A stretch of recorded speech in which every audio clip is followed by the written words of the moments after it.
말씀 한 장 보겠습니다. 구약 성경의 아모스서 9장 11절 말씀입니다.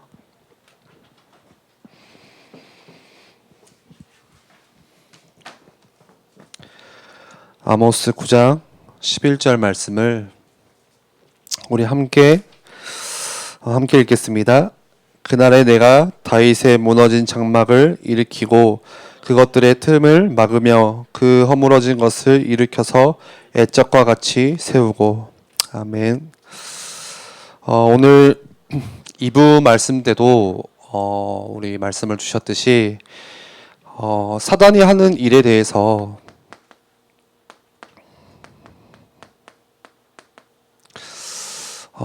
좀 들었습니다.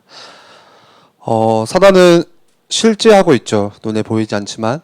그리고 이 사단이 하는 일이 뭐 구약이나 신약이나 옛날이나 지금이나 할 거 없이 오늘도 똑같이 공격하고 있습니다. 그래서 사단이 하는 일이 하나님께서 세우신 교회를 무너뜨리는 일, 그리고 그 교회 안에서 함께 우리가 예배의 공동체로 모이는데 그 예배를 무너뜨리는 일, 교회에 함께 모이는 그 공동체원 가운데 그 마음 중심의 예배를 빼내는 일, 그게 이제 사단이 하는 일이겠죠. 그렇다면 우리가 도대체 이 예배가 무엇이길래 우리는 오늘 또 뭐 예배하고 또 지금 우리 말고도 대한민국에 엄청난 많은 교회들이 또 주일날 모여서 같이 예배하고 하는데, 그럼 도대체 그 예배가 무엇이길래 사단은 이 예배를 공격하는 것일까 알아야겠죠. 예배는 제가 책을 보니까 이렇게 나와 있어요. 예배라는 것은 구원의 하나님을 기뻐하는 거래요. 그리고 나를 구원하실 그 하나님으로 즐거워하는 게 예배다. 그리고 그걸로 끝나는 게 아니라 너무 기쁘고 즐거운 나머지 내가 그 하나님께 드리는 거죠. 영광과 찬양을 올림이다. 이렇게 제가 읽고 있는 책에 나와 있더라고요. 하나님으로부터 기뻐하고 즐거워하고, 그래서 그 하나님께 내가 영광을 올려드리고 찬양을 올려드리는 게 예배래요. 그래서 이 예배의 중요한 진짜 중요한 거는 구원에 기초하는 거예요. 구원에 기초하는 거, 예배는.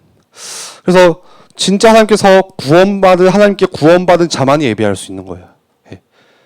하나님을 만난 사람만이 진짜 예배를 드릴 수 있는 거예요. 진짜 예배는 이거잖아요. 물론 불신자들도 나와서 예배할 수는 있어요. 근데 그거는 그냥 예배 그냥 하는 거지. 그냥 교회에 와서 예배 참석한 거지. 진짜 하나님께서 말씀하시는 이 예배의 본질을 드리는 거는 구원받은 자만이 가능한 거죠. 그래서 늘 예배 가운데는 이 구원이 기초예요. 그래서 예배란 무엇이냐? 그 구원의 하나님과 구원받은 자가 함께 만나고 함께 교제하는 그 사귐이 예배래요. 그렇다면은 어떻게 이 예배 속에서 구원의 하나님을 우리가 만날 수가 있어요? 어떻게 그 하나님을 내가 교제할 수 있죠? 그 증거는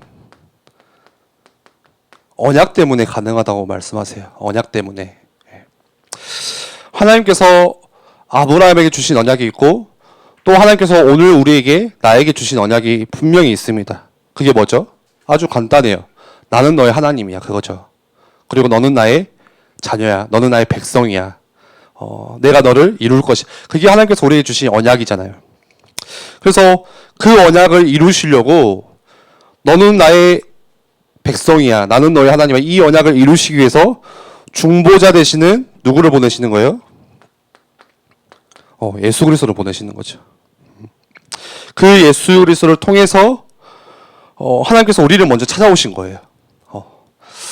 그래서 예수 그리스도가 하나님께서 우리에게 오시는 길이 돼요. 마찬가지로 우리는 그 하나님께 나아가는 길이 바로 예수 그리스도예요. 그래서 요한복음 14장 6절 말씀에 뭐라고 나와 있죠? 나로 말미암지 않고는 하나님께로 나아올 자가 없느니라 이렇게 말씀하시잖아요. 예. 내가 하나님께 나아갈 수 있는 길도 예수 그리스도, 하나님께서 나를 찾아오신 그 길도 예수 그리스도. 그래서 이 예수 그리스도의 언약 가운데 우리가 예배하는 거예요. 그냥 와서 예배하는 게 아니라 이 언약 가운데 이 언약이 있기 때문에 우리가 예배할 수 있는 거죠. 그래서 늘 이 예배 속에서 예수 그리스도가 선포돼야 되는 것이고, 결국에는 결론적으로 이야기하면 예수 그리스도가 뭐의 중심이 돼야 되죠? 이 예배의 중심이 되는 것이에요. 예배의 중심은 예수 그리스도. 그런데 사단은 이 예배의 의미를 더 잘 아는 것 같아요. 예, 더 잘 아는 것 같아요. 그래서 공격하는 거죠. 이 예배를 무너뜨리려고. 교회가 있지만 예배할 수 없도록, 사람은 있지만 예배할 수 없도록 우리의 마음과 생각을 늘 공격하는 거죠. 그래서 사단이 하는 일이 이 예배를 무너뜨리려고 뭘 하냐?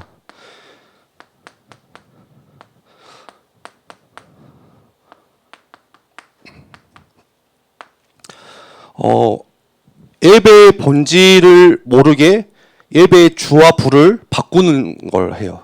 예, 사단이 하는 일이에요. 중요한 것과 중요하지 않은 것인데 그걸 바꾸는 거죠. 예배 속에. 예배가 뭐라 했죠? 구원의 하나님을 기뻐하고 즐거워하는 거라고 했어요. 예.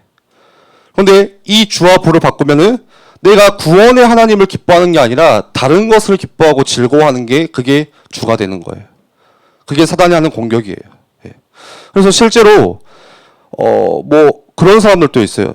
뭐 아직 뭐 이렇게 마음이 여릴 수도 있지만 내가 하나님을 예배하러 오는 게, 또 교회에 오는 게 이 기쁨 즐거움 없이 그냥 다른 데서 기쁨을 얻는, 내가 사람 사귀는 것에서 기쁨을 얻는, 예. 내가 다른 뭔가 교회에서 인정받는 것에서 즐거움을 얻는 그런 것들이 있겠죠. 사단이 하는 일이겠죠. 그리고 내가 하나님께 영광을 올려드리고 찬양을 하는 것이 아니라, 올리는 것이 아니라 내가 받으려고 하는 게 주가 되는 거예요. 예배의 본질을 여러분들 정말 기억하셔야 돼요. 우리가 예배할 때마다 늘 기억하셔야 돼요. 예배는 내가 하나님께 영광 올려드리는 거다. 찬양하는 것이다. 내 기분이 조금 오늘 안 좋다고 해서 안 올리고 뭐 내리고 그게 없는 거예요. 예. 무조건 하나님께 드리는 거예요. 그런데 오늘날 우리는 그냥 언제부턴가 은연중에 그냥 예배는 내가 받는 걸로 생각해요. 내가 은혜 받는 거. 은혜를 받아야죠. 근데 은혜가 이것보다 앞서는 거예요. 하나님의 영광보다. 내가 응답받는 게 하나님을 찬양하는 것보다 앞서는 거예요. 예. 그래서 하나님을 영광 돌리는 것보다 내 응답이 더 중요해요. 내가 오늘 응답받는 게 중요해요. 그래서 응답이 없으면 그냥 교회를 떠나기도 해요. 응답에 따라서 신앙생활이 왔다 갔다 하기도 해요. 하나님을 찬양하는 것보다 내가 먼저, 저는 은혜라는 표현을 안 쓰고 싶어요. 은혜는 그게 아니니까. 그냥 감동받는 게 먼저예요. 내 마음에 뭔가 이게 들어야 그게 먼저라는 거예요. 주와 부가 바뀐 거겠죠. 그리고 사단은 늘 이 예배 공동체로 살지 못하게, 또 우리의 중심 가운데 이 예배를 빼놓으려고 공격하는데, 어떻게 공격하죠? 교회 안에서, 또 이 예배 안에서 상처를 만들어요. 상처를 입게 만들어요. 주로 이것 때문에 상처받는 사람들이 너무 많죠. 교회 왔더니 나를 알아주지 않는다. 교회 왔더니 뭔가 저 사람은 너와 맞지 않는다. 여기서 얻는 상처가 너무 많죠. 교회에서 누가 나에게 좀 나쁜 이야기를 했는데 그게 들렸어요. 거기에 받는 상처가 있죠. 또 누군가 나를 무시하면 거기에 받는 상처도 있어요. 어떤 사람은 저 사람이 나를 기분 나쁘게 쳐다봤다고 해서 교회를 떠나는 사람도 있어요. 그 사람이 뭐 그렇게 쳐다본 것도 아닌데 사실 그냥 느끼는 거죠. 혼자 왜 나를 무시하지? 내가 교회에서 뭔가 실망감을 느낄 때 또 교회를 떠나기도 하죠. 어떤 사람은 그런 사람도 있었어요. 우리 교회는 아니지만 교회 오면은 그 교회 입구에 들어서면 누가 있죠? 안내요원들이 있죠. 예배를 안내하는 사람들이, 헌신하는 사람들이. 주로 이제 뭐 주보를 나눠주고 뭐 자리를 안내해주고 하는데 그 사람이 주보를 못 받은 거예요. 예. 기분이 나쁜 거예요. 속으로 앉아서 계속 생각하는 거예요. 왜 나를 주고 안 줬지? 왜 저 사람은 주고 나는 안 주는 걸까? 근데 문제는 그 다음 주에 갔는데 또 주보를 안 준 거예요. 2주째 안 준 거예요. 그 사람이 이제 기분 나빠가지고 그냥 교회를 이 교회는 나를 아예 그냥 투명인가 취급하네. 뭐 그런 식으로. 그리고 왜 전에는 교회 열심히 다니더니 지금은 전혀 보이지가 않냐, 안 다니냐? 뭐예요? 이유가 있대요. 너무 바쁘대요. 너무 분주하대요. 시간이 없대요. 사단은 근데 일상에서 우리의 삶 가운데 진짜 별 의미 없는 거, 그것들로 바쁘게 만들고 분주하게 만들어요. 자세히 들여다보면. 자세히 보면은 그 바쁘고 분주한 일이 진짜 중요한 일이냐? 사실 또 그렇지도 않은 일들이 너무 많아요. 저는 너무 가슴 아프지만 제 주변에도 그런 사람들이 너무 많았어요. 예. 같이 신앙생활하고 했는데 어느 순간에 그냥 안 보여요. 소식만 들어요. 물론 소식을 못 듣는 사람들도 있고. 근데 다 바빠요. 뭐가 그렇게 바쁜지 뭐 준비하느라 바쁘고 뭐 시험 보느라 바쁘고 취직하느라 바쁘고. 그래서 교회에 그냥 발이 떨어져. 교회에 보이지 않는 사람들. 예. 분주한 사람들. 그런데 내가 하나님을 지금 예배할 수 없다. 뭔가 바쁘고 분주하다. 그거는 자세히 좀 집중해 보셨으면 좋겠어요. 다른 애가 뭔가를 우상 숭배하고 있다는 거예요. 이스라엘 백성이 늘 그랬거든요. 하나님을 예배 안 할 때면은 그냥 가만히 있었던 게 아니라 그냥 가만히 있었던 것이 아니라 언제나 뭘 만들었냐? 우상 숭배를 했어요. 그러니까 이게 정말 신기한 일이죠. 하나님을 예배 안 하면 뭐 하냐? 우상 숭배예요. 둘 중에 하나예요. 예. 그거를 계속 반복하거든요. 우리도 마찬가지예요. 오늘날 우리가 뭔가를 만들어서 절하는 건 아니지만 우상이 뭐예요? 하나님보다 내가 다른 뭔가 우선순위를 만드는 게 우상이거든요. 하나님보다 앞서는 게 우상이에요. 내 생각이 하나님보다 앞서면 그 내 생각이 지금 우상이에요. 예. 내 지금 계획이 앞서면은 그 계획조차도 내 우상이 될 수도 있는 거예요. 우상은 그런 거예요. 하나님보다 급한 게 너무 많고 더 가치 있는 게 많고 어떤 사람은 친구를 만나는 것이 우상이 될 수도 있고 어떤 사람은 내가 경제적으로 안정감을 찾는 게 그게 우상이 될 수도 있고 자녀를 가진 부모에게는 자녀가 우상이 될 수도 있고 오늘 또 우리에게 많은 우상이 지금 앞에 놓여 있어요. 거기에 시간을 두고 모든 열정과 에너지 다 쏟게 만드는 거죠. 그게 결국에 사단이 하는 일이에요. 그리고 또 예배는 오지만 예배는 와요. 그런데 뭐가 없냐? 거기에 영혼이 없어요. 영혼이. 그냥 형식만 있어요. 중심이 없어요. 그래서 하나님께서 말씀하시잖아요. 재물을 드리러 왔는데 더 이상 그 재물을 나에게 주지 마. 예배하지 마. 이렇게 이야기했어요. 왜요? 거기에는 중심이 없고 온전히 영혼도 없고 형식만 있기 때문에.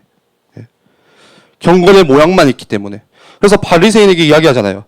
너희는 경건의 모양만 있고 능력은 없다. 바리새인이 너무 화려했어요. 엄청 많은 숫자가 모여서 하나님을 예배하고 율법을 지키고 했지만 하나님은 그 예배를 받지 않으셨어요. 왜요? 그 가운데 그 영혼 가운데 중심이 없기 때문에 영혼이 없기 때문에. 그래서 예수님 말씀하시잖아요. 너희는 뭘로 예배드려라? 형식으로 예배드리는 게 아니라 영과 진리로 예배드리래요. 오늘 우리가 예배하러 나오는데 중심 가지고 나오라는 거예요. 하나님을 예배하러 오늘 이 시간에 나오는데 진짜 영혼 가지고 나오라는 거예요. 영과 진리로 예배드려라. 형식으로 절대 나오지 마. 그걸 항상 경고하세요. 예. 근데 요즘 많은 교회들이 그냥 와요.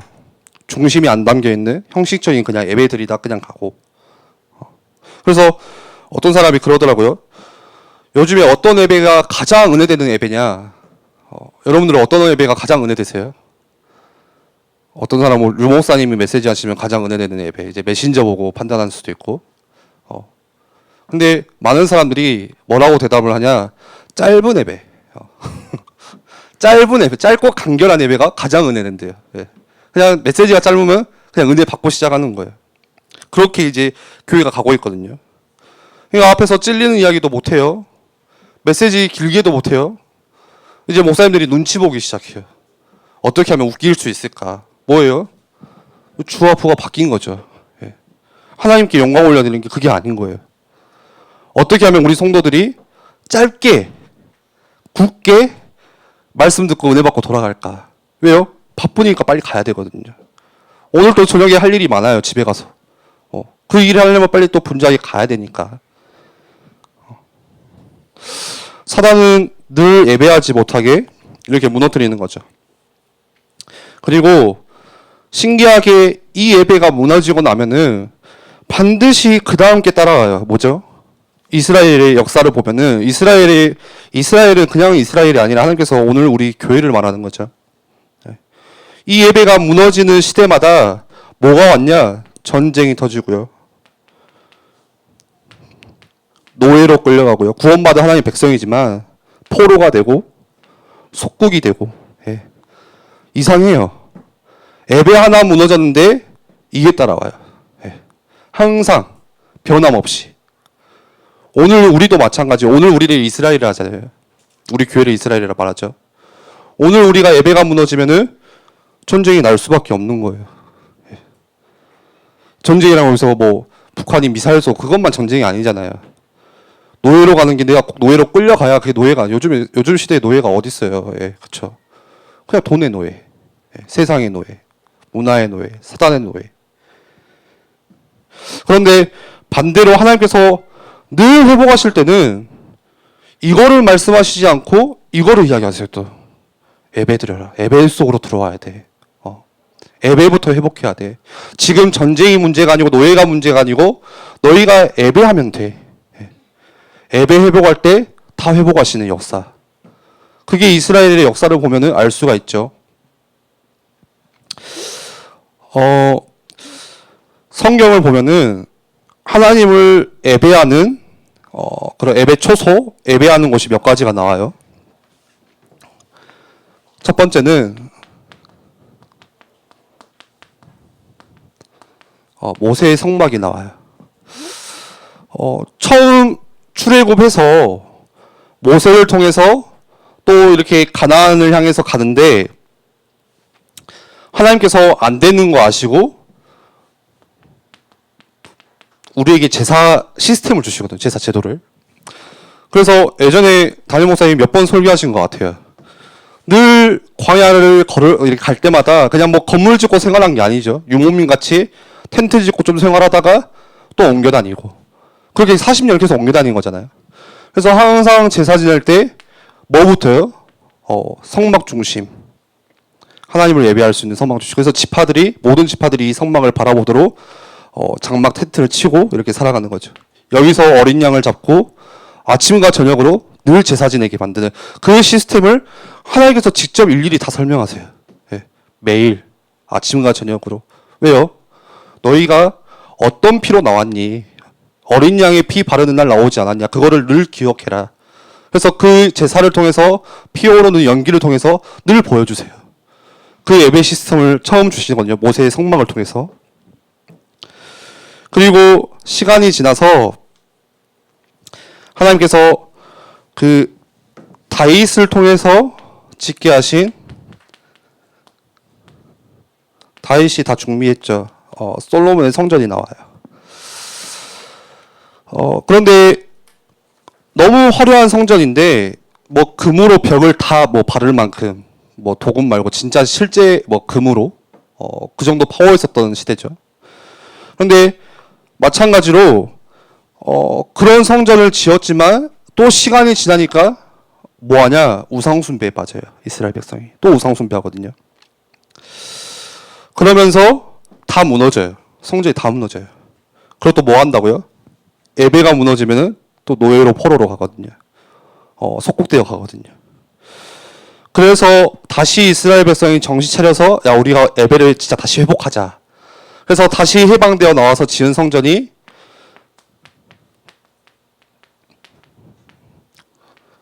두 번째 성전이죠. 수르바벨 성전이죠. 예. 이스라엘이 다 헌금을 모아서 다시 지었어요. 예. 다시 하나님을 예배하기 위해서. 그런데 이 성전도 조금씩 시간이 지나니까 또 변해요. 또 무너져요. 또 우상 숭배하면서. 그러면서 지은 세 번째 성전이 헤롯 성전이죠. 로마가 짓죠.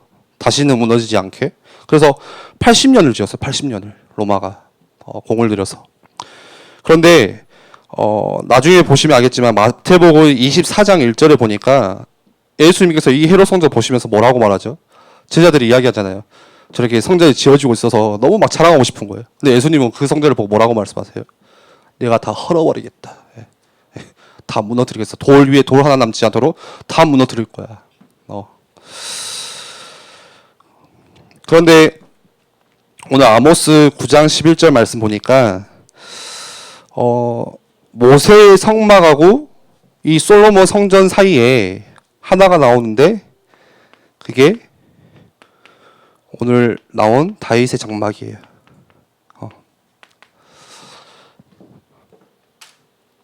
다윗이 만든 다윗의 장막이 나오죠. 여러분들 다윗이 어떤 사람인지 너무 잘 알죠.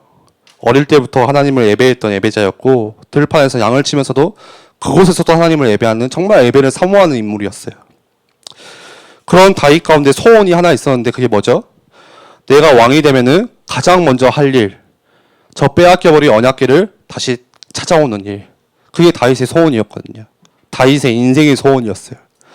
그래서 기름 부음 받고 왕이 되어서 그 하나님의 임재와 역사가 있는 언약궤를 찾으러 가요. 찾아와요. 예. 찾아오는데 그 찾아오는 장면을 보면은 얼마나 다윗이 그거를 사모하고 간절히 여겼는지 볼 수가 있어요. 어떻게 하죠?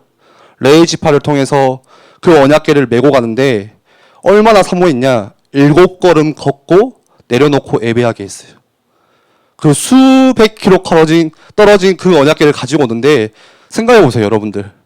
7걸음 걷고 다시 내려놓고 예배하고 또 7걸음 걷고 다시 내려놓고 예배하고. 그리고 그 언약궤를 모셔둘 곳이 없으니까, 언약궤는 있지만 모셔둘 성전이 없으니까 다윗 마음에는 항상 또 아픔이 있었던 거예요.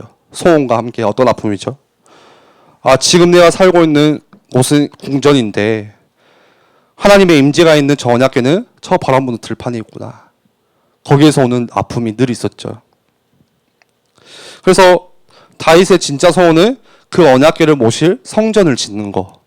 그게 다윗 인생의 소원이었어요. 그래서 준비를 계속하죠. 그런데 어떻게 했죠? 결국에 하나님께서 반대하세요. 못 짓게 만드세요. 그래서 솔로몬의 성전이라고 이야기하잖아요. 솔로몬이 지었기 때문에. 준비는 다윗이 했지만 왜 하나님께서 못 짓게 반대하셨냐? 그러면서 하나님께서 하시는 말씀이 그거예요. 내가 언제 너희들이 지어놓은 집에 내가 들어가 있었냐? 나는 그렇지가 않아. 하나님 말씀하시잖아요. 나는 너희들이 광야에 있을 때에도, 홍해를 건널 때에도, 요단을 건널 때에도, 광야에서 헤맬 때에도 늘 거기에 함께 있었어. 다른 말로 할 것 같으면 집이 없다는 거예요. 나는 집 없이 늘 우리 백성, 내 백성들과 함께 했어. 너와 함께 했어. 그 이야기를 하시죠. 그래서 다윗이 이 성전을 지을 수가 없으니까 언약궤를 어디에다 모시냐? 다윗의 장막에 이렇게 모시고 이렇게 시작해요. 그런데 이렇게 모세의 성막이나 성전처럼 전혀 예배할 수 있는, 제사할 수 있는 시스템이 없어요. 그냥 초라한 그냥 텐트, 그냥 장막이에요. 그냥 텐트에다가 그냥 언약궤를 넣어둔 거예요. 그래서 다윗이 뭘 하죠? 건물도 지을 수 없고 어떻게 제사를 지낼 수 있는 그런 시스템이 없으니까 수천 명의 성가대를 뽑아서 24시간 동안 매일 이 장막 앞에서 하나님을 찬양해요. 악기를 연주하고 하나님을 높여드리고 하나님의 영광을 올려드리고 하나님을 찬양하고. 그리고 시간이 많이 지나는데 오늘 이 아모스 9장에서 하나님이 이 아모스 선지자를 통해서 다시 이야기하시는 거예요. 다윗의 장막에 대해서. 생각해 보세요. 어마어마한 헤롯 성전은 하나님께서 그냥 무너뜨리겠다고 하셨어요. 예수님이 무너뜨릴 거다. 그런데 하나님께서 무너진 다윗의 장막은 다시 세우고 싶다고 오늘 말씀에 이야기하죠. 어쩌면은 진짜 볼품없는 장막이잖아요. 예배할 수 있는 시스템도 안 돼 있고 굉장히 작아 보이는 그런 텐트지만 하나님은 그 텐트를 지금 세우고 싶다고 이야기하세요. 아모스 선지자에게. 그러면서 뭐라고 말하죠? 내가 그 허물어진 것을 일으켜서 옛적과 같이 옛날과 같이 세우고. 그 옛날이 언제예요? 다윗이 성가대와 함께 늘 하나님을 찬양했던 그 옛날과 같이. 오늘 우리 말씀 제목이 하나님의 추억이에요. 예. 쉽게 말하면 하나님께서 추억팔이 하시는 거예요, 지금. 하나님께서 지금 그걸 추억하시는 거예요. 왜죠? 그때가 하나님께서 가장 기뻤기 때문에. 감히 하나님의 인생이라고 말하기는 좀 뭐하지만 하나님의 기억에 가장 기쁘고 행복했던 시절이 이 시절이에요. 다윗의 장막에서 찬양 맡던 시절. 그래서 그날이 오면은 하나님께서 다시 성전을 짓고 싶다. 내가 그 다윗의 장막을 다시 쫓고 싶어. 이렇게 이야기하시는 거죠. 시편 84편 10절에 다윗이 했던 이야기죠. 내가 왕궁에서 첫날을 지내는 것보다 여호와의 집 앞에서 문지기로 사는 하루가 더 행복하다. 오늘 우리 청년부 함께 예배드리는 이 시간이 또 우리 청년부가 어쩌면은 이 장막과 같이 굉장히 볼품없을 수도 있어요. 작아 보일 수도 있어요. 연약해 보일 수도 있어요. 그런데 그 중심에 다윗이 했던 것처럼 진짜 하나님을 사모하는 그 마음, 너무 간절한 그 마음이 있다면은 하나님이 그걸 기억하세요. 그걸 추억하세요. 그리고 그 시간을 가장 행복해 하세요. 말씀 좀 마무리할 건데, 사단이 하는 일은 예배를 못하게 무너뜨리는 거죠. 그렇다면 오늘 우리 청년들이 함께 해야 될 일은 뭐죠? 어쩌든지 다시 회복하는 교회를 든든히 세우는 거, 예배 공동체를 우리가 함께 세워가는 거. 예. 항상 성경을 보면은 1세대를 넘기지 못하더라고요. 예. 1세대를 못 넘겨요. 다시 하나님을 찬양했다가 다시 우상 숭배하고 포로되어 속국되어 가고 또 다시 회복돼서 하나님을 찬양했다가 1세대를 못 넘겨요. 예. 저는 우리가 막 렘넌트 대회다, 렘넌트다, 우리는 언약의 백성이다, 막 우리가 찬양하고 신나고 있지만 한편으로는 그런 경각심도 있어요. 우리 자녀가, 우리 후대들이 먼 후대도 아니고 저기 밖에 놀고 있는 승찬이가, 쉽게 말하면 서진이가, 그 친구들이 우리가 다 죽고 그 부모님이 돌아가시고 중지자가 되었을 때, 어른이 되었을 때 혹시 그런 위기가 오면 어떡할까? 예. 예배가 무너지는 세대가 다시 일어나면 어떡하지? 우리는 그냥 우리 구원받고 좋아서 천국 가면 끝나겠지만 그게 끝이 아니잖아요. 다음 세대가 있는데요. 그럼 굳이 반복해도 되지 않을 그 재앙을 또 우리는 만나야 되는 거예요. 우리 후대들이, 우리 후손들이. 그래서 그것 되지 않도록 오늘 우리가 할 수 있는 예배 공동체, 진짜 하나님께서 원하시는 다윗의 장막을 다시 세우는 거. 우리 아이들이 볼 때, 저 청년들, 우리 후배들이 볼 때, 저 중직자들, 진짜 예배에 사모하는 중직자, 예배를 정말 간절히 여기는 중직자, 그걸 배울 수 있는 예배 공동체를 다시 세우는 거. 저는 그게 교회를 든든히 세우는 일이고 시대의 재앙을 막는 일이라고 확신합니다. 우리 같이 기도하겠습니다.